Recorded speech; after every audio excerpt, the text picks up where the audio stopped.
Continuing our interview with Rose Kaplovitz, Rose Kaplovitz. Interviewer is Ruth Resnikoff. This is tape 2.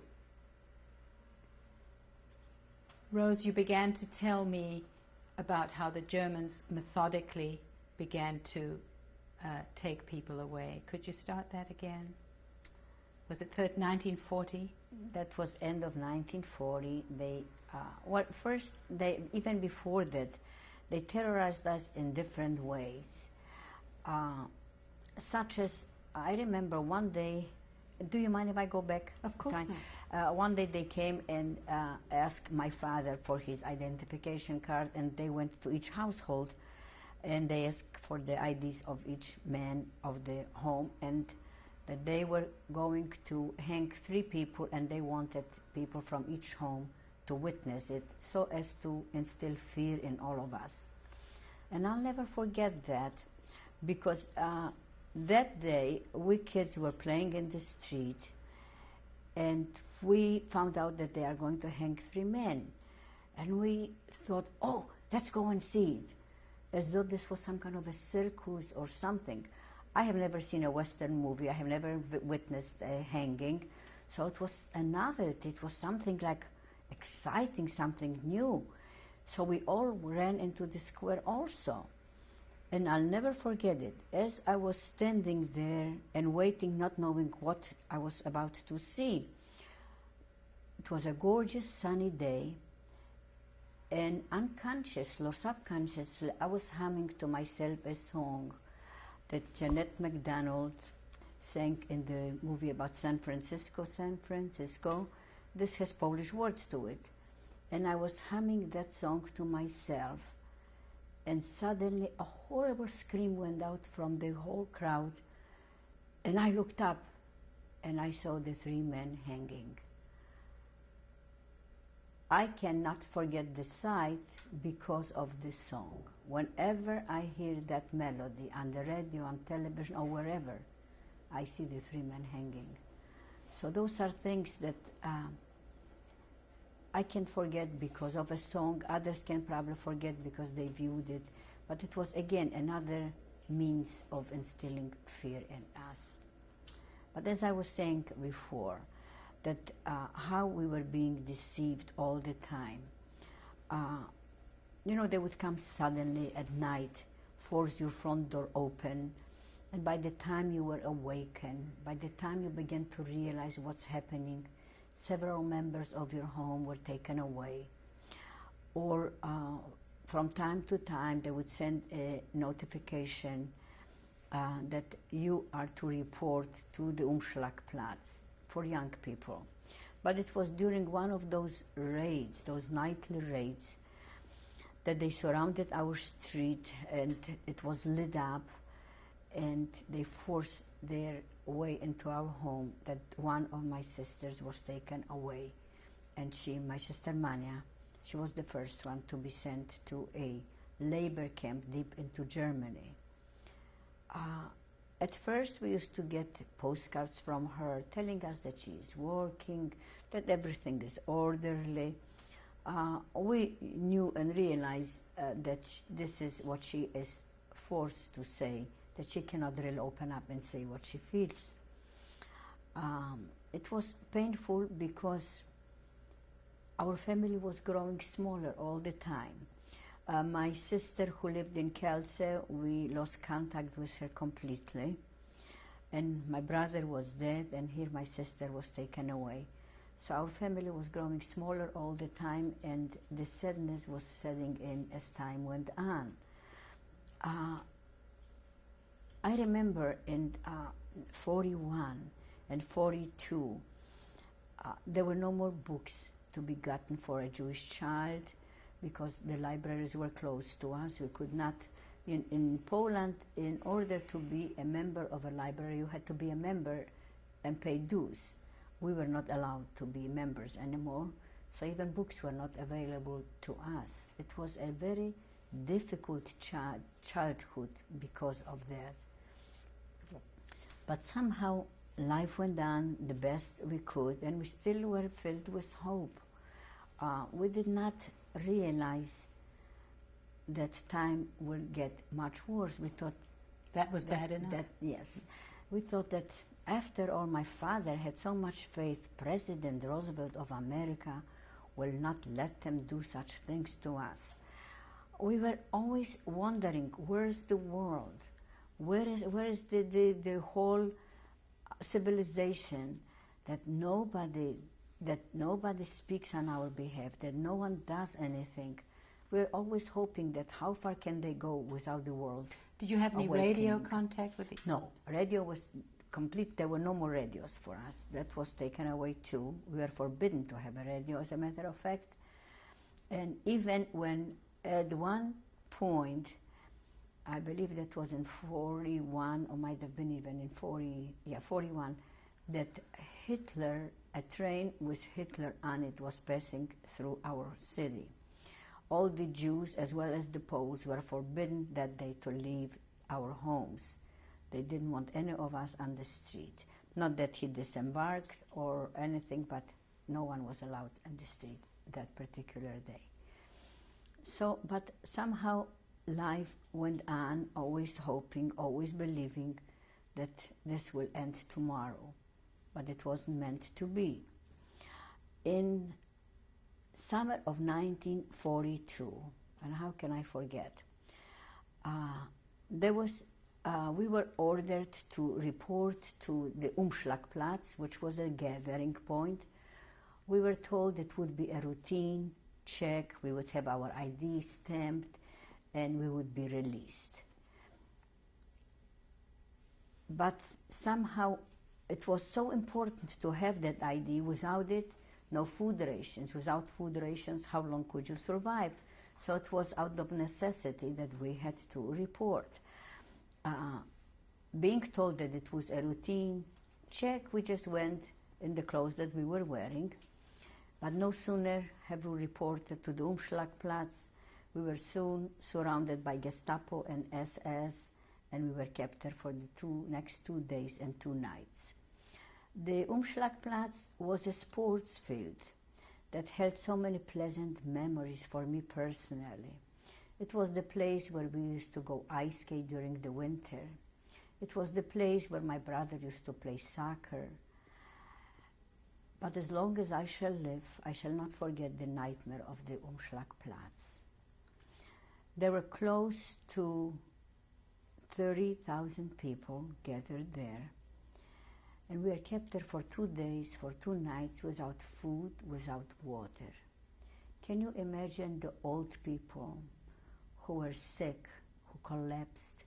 Once they collapsed, they were soon removed, never to be seen again. But what about the children, the infants whose cries never ceased? How does a mother explain to a 2-year-old that there is no water to be gotten for him because he is a Jew? Could my children, could your children understand that at the age of 2 or 3? The cries of the people. How did you feel? I hung on to my mother and my father, and I cried too. I cried because I was petrified. I didn't know of what I was petrified. I didn't know what was to happen. But I cried because I was, first of all, at night it rained and we got wet and it was cold. And here was my mother and my father who always met my needs, and they could do nothing for me. They were so helpless. And I couldn't understand why this was happening to me, to all of us.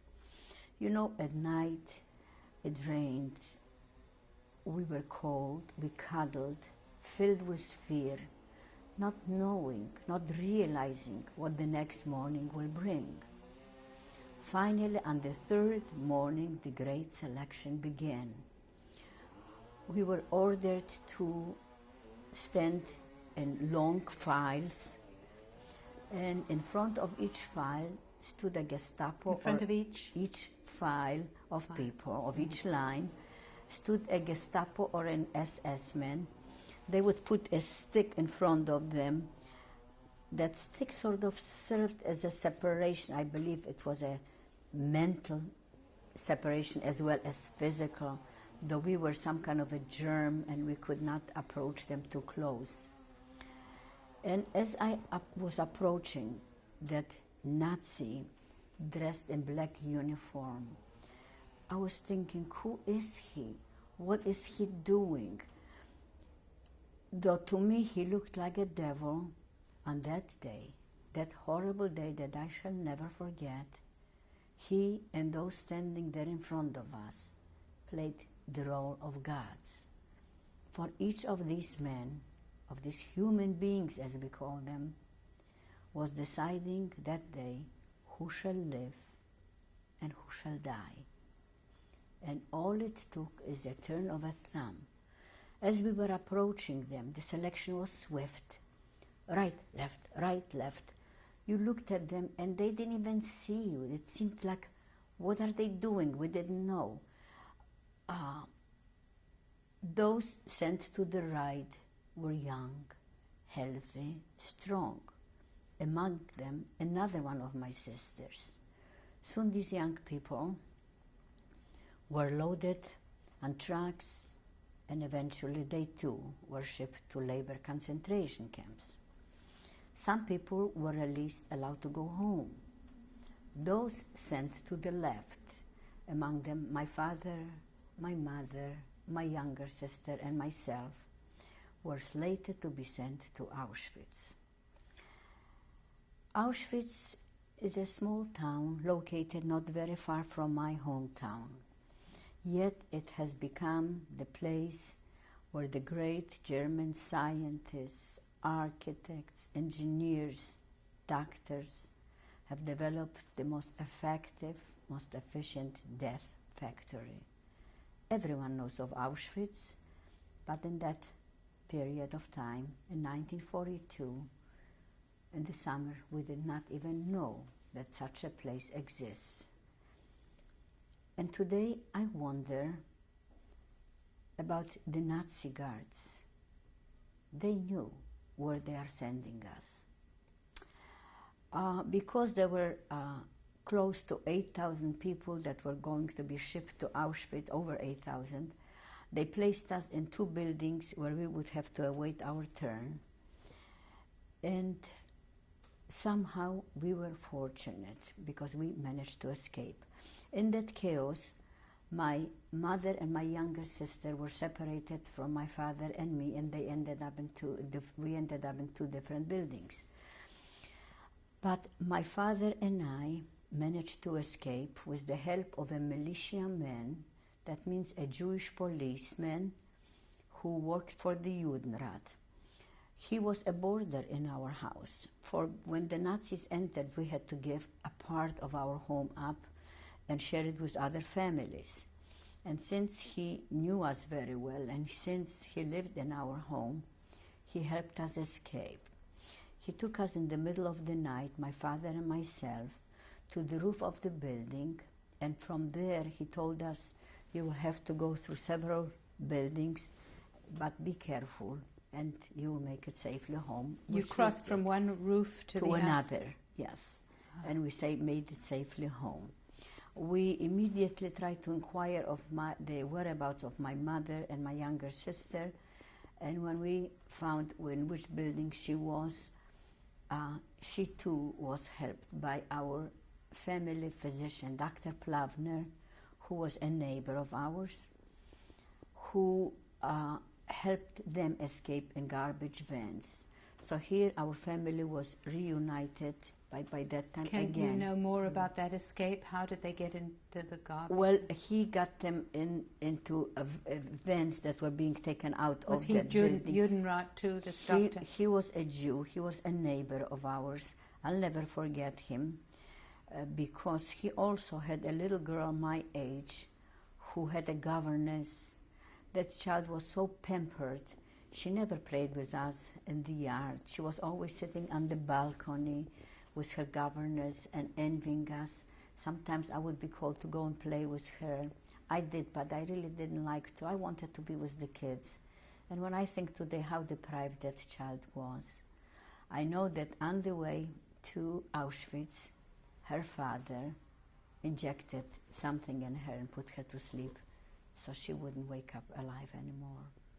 But it was he, a good neighbor of ours, who helped my mother and my younger sister. So we were reunited, but for a very short while, because soon after that there was an announcement that we were to take with us whatever we could carry. We would be placed in a ghetto.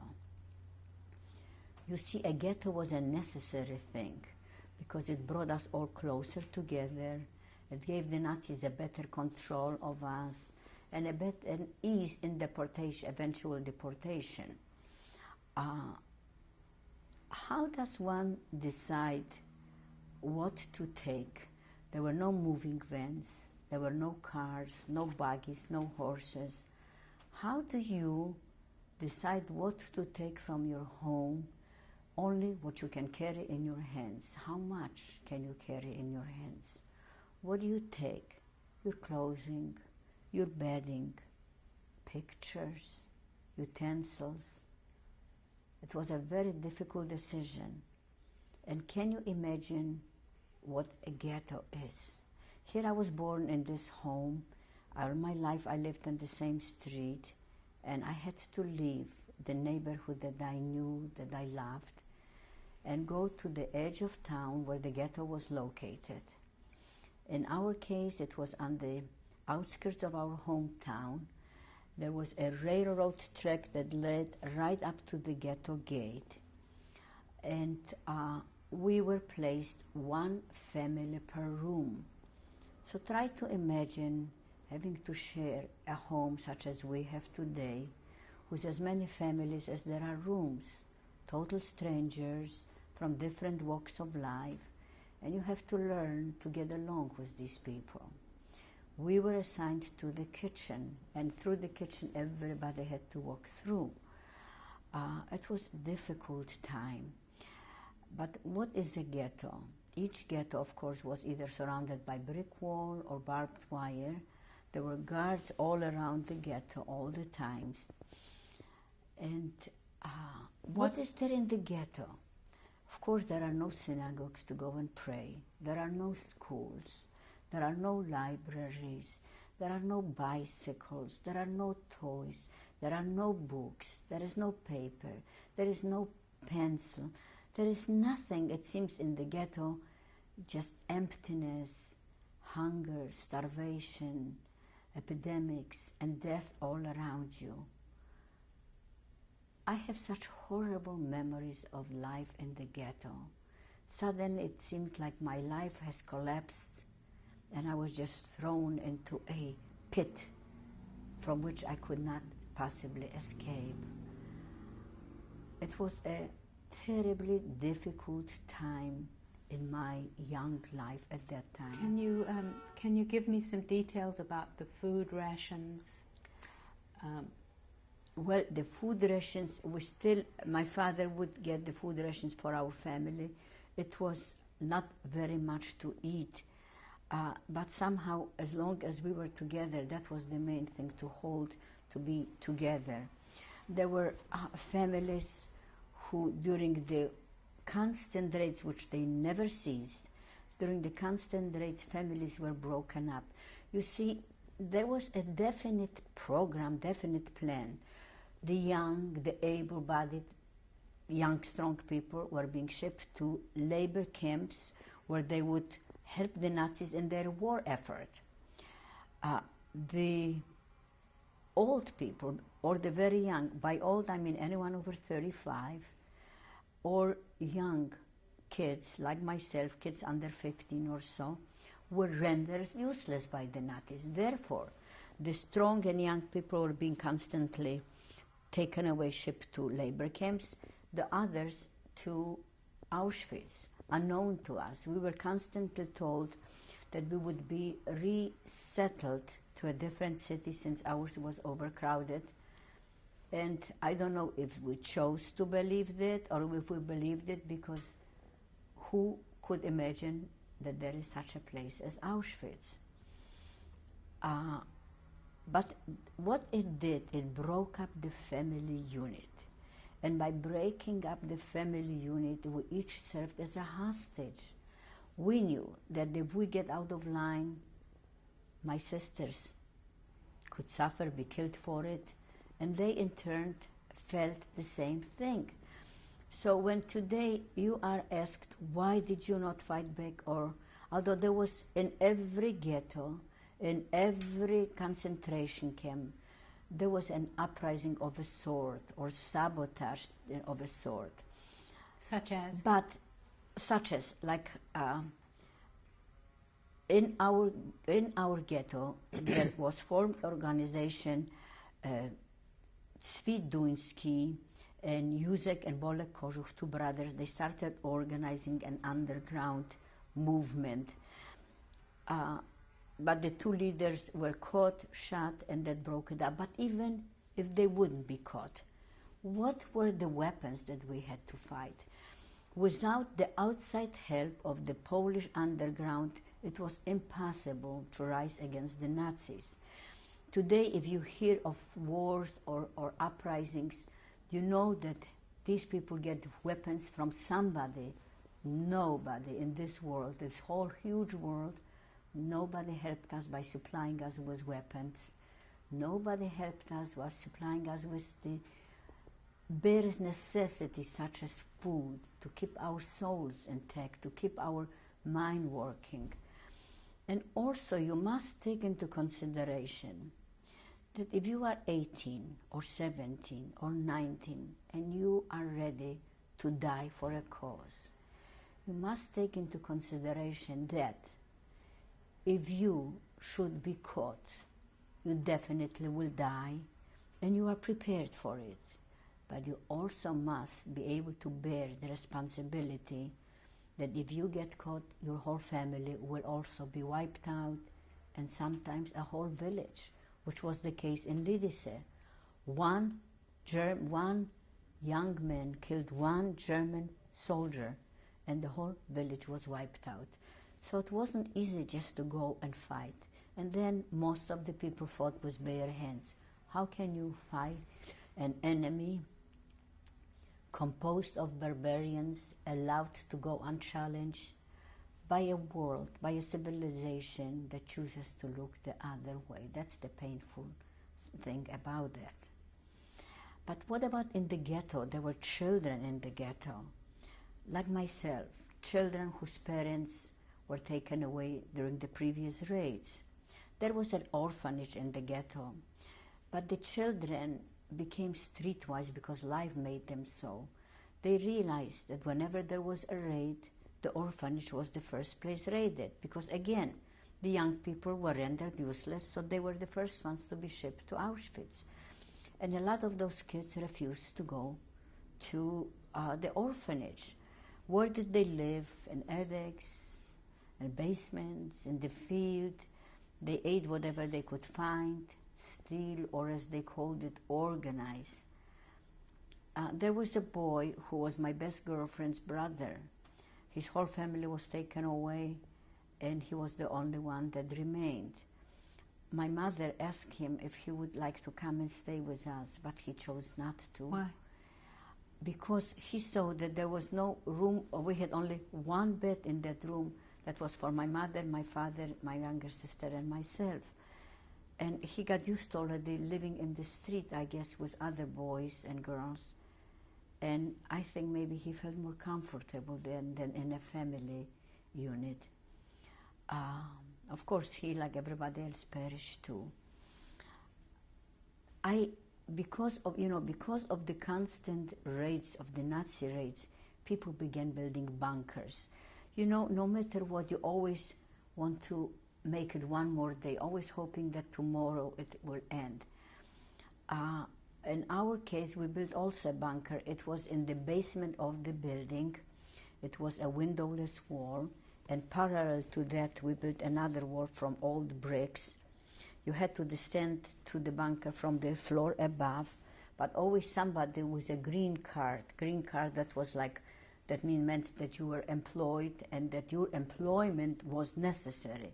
These people were, for the time being, safe, so to speak. If you had to hide in the bunker, somebody like that would have to be left behind and block or put some push something over the entrance so they wouldn't discover that you are there. It was helpful maybe a little bit from the beginning, but later as they came with dogs and there was no way of escaping. Did your father have this green card? From beginning, yes, he did. But you know, those raids, in order to, from beginning they would come loud and you would hear the boots. But soon the Nazis learned to creep up upon you like a cat quietly. And in order to be able to make it to the bunker, many nights people would have to sit on the roof and keep guard and warn the people inside the building that there is a raid approaching. And whenever my father had to sit on the roof, I would go with him. And as horrible as those nights might have been, they hold such pleasant memories in my heart for me alone. Because, we were 7 children, and my father really never had time for me alone. And here on the roof, I had my father all to myself, just for me. And it was here on the roof that my father would be telling me about his childhood, about my grandparents whom I did not remember much. Or from time to time, he would practice with me multiplication and division, as though to give me courage that I still need to know those things, that there is still hope, that there is still a future for me. Or from time to time, he would make me recite Polish poetry, which was also a vital part of school. I shall never forget those nights, because this was the first time I had my father all to myself. I remember those nights because I choose to remember, because this was really a time for me and my father alone. Shall we stop and we'll continue on the next tape?